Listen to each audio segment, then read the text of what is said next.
We would be honored if you would join us. Well, it's very good to see you. And Good to see you, Simon. On behalf of the UK, the most important thing, I'm glad you put the letter U back in the title. We saw Eric Idle gave me a hard time about that. Is that right? Yes. Good. Yes. He said you misspelled your movie. So is Eric Idle going around Hollywood just correcting spelling? Yeah, he's okay, basically that's good. he's like a U-boat. He just goes around and throws, yes, throws with a U's U. out. Oh, well, excellent. That's good to know.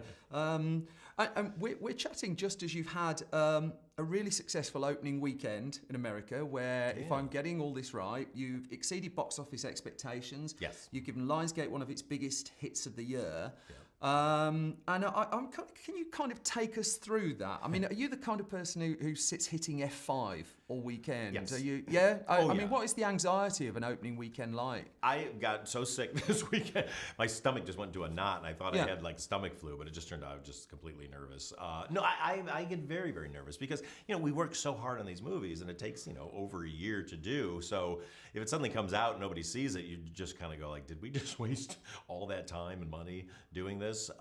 So yeah, I get very, very tense about it. I also get, I'm also, people go, I don't care about reviews. I care about reviews, so I'm constantly refreshing Rotten Tomatoes and all those things just to, hoping that we'll get certified fresh because, movies kind of live and die these days on reviews or a movie this size. Yeah.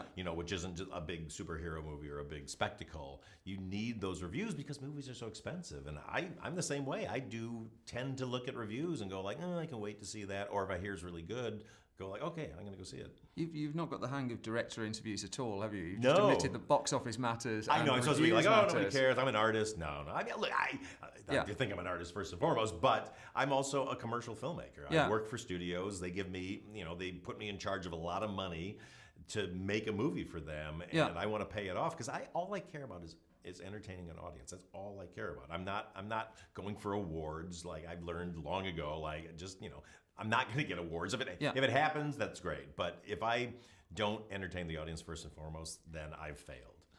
And so, if I've got this right with this particular project, this wasn't originally a Lionsgate film, I don't think. No. And can you talk about the story there? Because you through your own production company, have been developing and working and building stories that you want to tell. And you mentioned before there about films of this size, and it strikes me it takes a studio like Lionsgate willing to take a punt. Yeah, no, I'll tell you, it was Fox 2000 actually brought it to us. They had bought the book and hired Jessica Sharzer to do the adaptation, and she wrote this great script. We have a deal at Fox. They sent the script to us to produce, to Jesse Henderson and myself, my partner, because they were like, we don't know. It's a drama, it's a thriller, but it's funny, but it's kind of crazy, and so they just couldn't figure it out. And so when I read it to produce it, I was just like, I want to actually direct this as well as produce it. And so we went in and we kind of were, moving forward. And then about 9 weeks out from production, they just got nervous about it because, it tonally, it's a dark film and it's very execution based. Yeah. And so I think they were worried and they sort of wanted us to try to soften the edges. And I was just like, we can't. Like a movie like this, you either have to go for or you don't. Yeah. And so they kind of jumped out of it.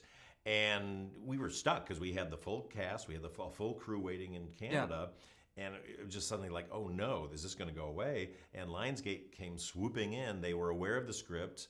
Eric Feig and Peter Kang and Jae-yoon, they all had been tracking it, and so they kept us right on schedule because we were going to lose our cast because Anna had a hard out. Yeah, like we couldn't go one day over. So I will always be indebted to Lionsgate for saving this. So you say the doubt was execution based. Is that because the perception of you as a comedy director, which kind of overlooks the stuff you've written in the past, the stuff you've directed pre-Bridesmaid? I mean, I think you can read the script and not see the comedy in it.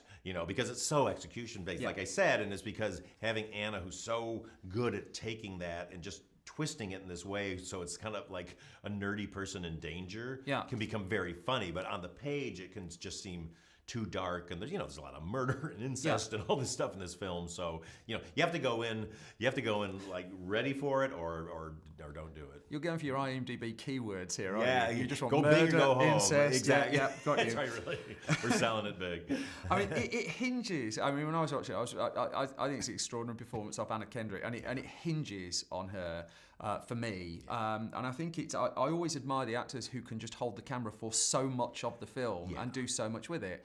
Now, if you're playing by the director rules, again, you tell me she was the only choice and everything fell perfectly into place. But was she the only choice, and did everything fall perfectly into place? Yeah, it really did. I mean, can you make something up and kind of dramatize? Yeah, it? Well, first we were trying to get. Yeah. No, it was really Ann and I had met 2 or 3 years ago, just on a general meeting, and really hit it off. And it was like, we got to do something together, but we didn't know what it was. And so reading this, it was really like, wait, this can take all her skill set, because I knew that's what hooked me into this script. Yeah. The minute I started reading it, was like, that character is funny, and I know how to make this thriller funny now because of her, because it's very much like all my other movies. It's an undervalued person who nobody kind of respects, or they think they know and they don't really know, and then through the arc of the story, they become a fully realized person. And you use comedy a lot, as lots of very good thrillers do. Yeah. You use comedy a lot, presumably as much to disarm the audience. Yeah. Well, yeah, because I mean, a good thriller is inherently slightly absurd. Yes. And everything, the emotions are so high that I feel like, as much as I love modern day thrillers, I feel sometimes they take themselves a bit too seriously. And I like the old Hitchcock formula, where you go like, yeah, you're laughing, but you're like on the edge of your seat and you're scared. But I just want it to be fun. Again, that's entertain the audience. I just want them to have a fun night at the theater. You taught Hitchcock. I was watching The Wrong Man last night. I don't know if you know that one. Oh yeah, totally. But it's just like the Wrong Man. Without going too spoilery, you get 80-90% into the film. Yeah. And it kind of resolves it with a title card, Exactly. which is just like, all right, fair dues. But here you go for twists. You go for proper twist after twist. Really, again, not going very spoilery on it. You lay the twist on. You go proper. This is someone having fun with a thriller, almost for the first time. I don't think it's quite the first time you've done thriller, but it's certainly of this stature. How do you keep track of them? Simple storytelling stuff that I just love to get to the bottom of. How do you stress test your twists? Well, you work on the script, keep working it, and just kind of going like, can we get away with this? Can we not? And then when we get to the set, I mean, a lot of it's like, how can we pull this off? I mean, it's funny, like Anna particularly was always, she had so much math to keep track of, because and I had a couple of times where she'd go like, wait, why am I do I know or do I not know? I'm like, no, you know. And then I'd like come back like, oh wait, no, I'm wrong. Wait, the reason this is, you're supposed to know, we think you know, but then you don't, but then we actually do. So it's a lot of plate juggling, basically. Plate spinning, I should say. I always remember when Rob Reiner came to make Misery, that he did all the key stuff and deliberately shot it sequentially. Yeah. And the argument was so that the characters can build and get into it. But I just thought that's just you trying to keep on top of it, isn't it? I mean, and plus you just don't have the luxury to do that a lot of times. Well, quite. Well, that was the other thing I wanted to ask you about. I mean, this is a very location-based film for large parts. I wonder how the mechanic, because you've come off something that's very CG heavy, where you've had to do lots of green screen and studio work. Yeah. There's almost a breathe out when you get back outdoors. How does the culture of a film set change when you're outdoors as opposed to on a soundstage? I like being on a soundstage is nice because it's so controlled and contained, but I love shooting on locations because I just feel for everybody, myself, for the actors, everybody, you just feel more in the environment. It feels very real. And, that house, Emily's house, that was an actual working house. Those windows were all real. There was no green screen on that. And I gave it a realism that look, actors are great and they can pull it off anywhere, but I think just environmentally, I just think it adds so much more. Likewise, moving out of a big city, presumably is a key thing in just putting across something that we've just not seen. You're just trying to disarm us again a little bit. Yeah, well, also because the suburbs are such a character in this movie. Because I kept calling this with John Schwartzman, my DP. I want to create suburban noir, which is I want to have these things happening in bright daylight, in well-lit rooms, so we're not in the shadows. There's not the creepiness of that. It's like, because to me, it's the banality of evil. Like when awful things are happening in environments where we're just have our normal life, that I find much more chilling than, as much as I love real film noir with the shadows and all that, it's fun to watch, but it's more horrifying to me when it's just happening in broad daylight. So I don't think I'm spoiling anything by saying the film starts to turn when you get the sequence where Anna Kendrick and Blake Lively start having a drink. I think you should say that. What's your approach to something like that? Do you rehearse actors a lot? Do you go with instinct? Do you go full Sidney Lumet on it? Could you just take us through that? I don't rehearse. I hate rehearsals because I think sometimes the first time somebody does something, just there's a chemistry there, and there's just a magic. So I basically kind of go like, okay, you're going to be here, and maybe sometimes I'll go like, okay, just read through it, don't act, just let's just hear the words, just so I need to see if it works for you to be sitting here, and then I'll usually cross shoot it. So a lot of those Blake and Anna scenes we were cross shooting, so we had them both on camera at the same time, and then I just start rolling because whatever their first instinct is a pure instinct from them. Yeah. And so if it's spot on, and I'm like, great, let's play around. But sometimes if it's not what I was looking for, then I go, okay, let's start adjusting. So by the time I get what I was looking for, I've got this whole range of performance. And sometimes their first instinct is way better than what I was trying to work them towards. But now I have it all. So do you go all full Clint Eastwood and shoot the rehearsal? Are you at that? Totally. Well, camera always on, and you never quite understand. I've been burned too many times where the camera department goes like, please just give us one, and the actors will just kind of have this amazing rehearsal, and you're like, oh my God, we didn't get that. Yeah. Yeah. So film's cheap. I mean, HD is even cheaper now. So. Yeah.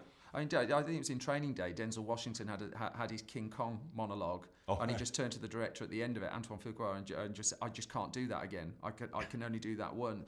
And you have moments in this film where you just almost get you get the craft and concentration of your performers, and you can just almost see that you've just nailed it, that it just popped. Yeah. Yeah. And I'm curious. Once you have that moment in camera, do you go back? Do you go and do another one or two? Do you try and keep momentum going with your filming? It depends what it is. If it's like a really gutting emotional scene, sometimes I'll be like, if you're good, I'm good. Yeah. But I'm very nervous to do that because if I know I have it, then I'm usually like, let's try it again. We have it now, so let's see what happens. Because sometimes they'll add something even more, or I might not need it as dramatic as I thought I did the way it came out the first time. So I'd much rather just keep going. But that said, there's been a few scenes in my career that I've done where you're like, all right, let's just step away. Because if I know it's like really hard for the actor, I never want the actor to be uncomfortable. Yeah.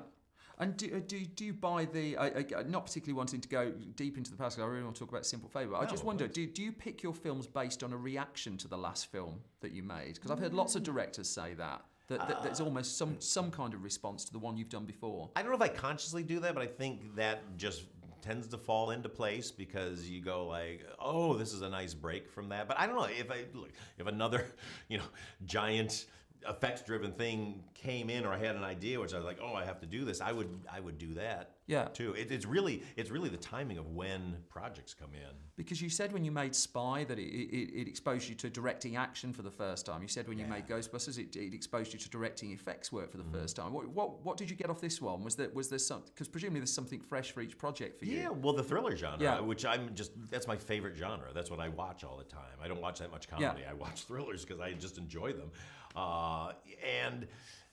But I don't know how to write one of those from scratch, or I didn't feel like I did. So I remember always going like, I wish I could find a thriller, but it's got to be a script that comes in. So when this script came in, it was like, oh, this is it. And then once it was there, the solid base was laid. Then it's like, oh, now I know how to play with this and add more to it. You talk about the Hitchcock elements that you were trying to get in as well. So I think we've got to address the score. Yeah. Because it's a beautifully tickly score from Theodore Shapiro. Can you talk about working with him and what kind of brief you give him and how you know you've got your eureka moment with the music? Yeah, well, Teddy, this is our third movie together. He did Spy and Ghostbusters. And I just love Teddy because one of the things is I want my composers to start composing even before we start shooting. Yeah.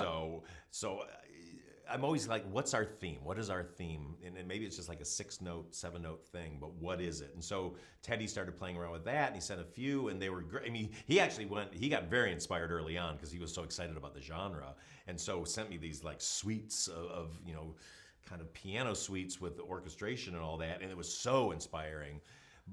then I was like, okay, now what is our 6-7 note thing? Because like Fargo, I think that's with that Carter Burwell just violin. I was like, that you just know that movie, you hear that. Yeah. And so we kind of threw that to Teddy, and he came up with his da da da da da da da, and I was just like, that's it. Like we can play with his variations, because then what Teddy can do is then take it in you hear it all over the place, but you don't even realize you're hearing it in different places because he's orchestrating it different, and that then that just unifies the whole movie. And one very simple last question: do you enjoy it? Do you enjoy making this one? I had so much fun on this movie. Honestly, I think it's my favorite movie that I've made, and it's one that I just couldn't wait to get out for people to see. But I loved it. I mean, I still want to keep playing in different genres, but I'd be very tempted to work in this world again. Paul Feig, thank you very much. Simon, always a pleasure. You're the best. Thank you.